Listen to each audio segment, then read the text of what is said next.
2018 Ford F-150. Look at the, well, let me show you the cluster that's here. See how on one side it's nice and bright and on the other side it's kind of dim?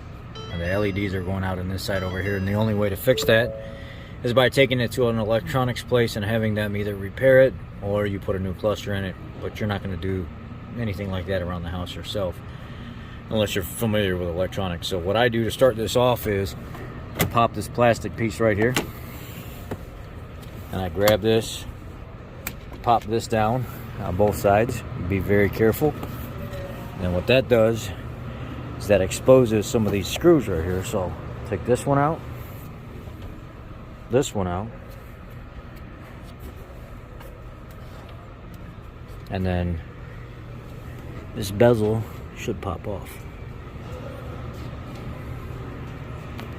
This whole piece right here will start to pop off. Just this part.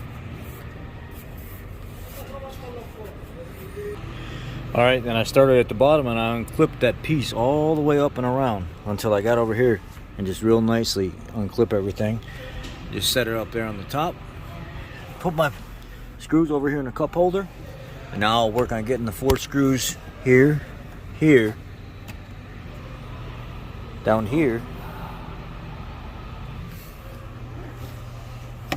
and down here. And then this whole thing slides forward, and then you unplug the connector, go into it. If you're having trouble getting the bolts started, use a magnet to set it in there and then put your finger in front of it and pull the magnet back.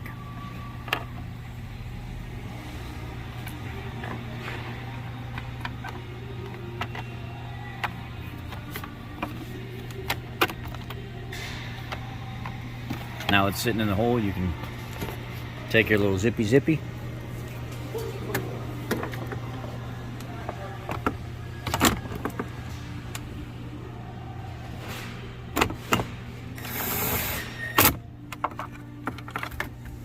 Now you can put all your stuff back together.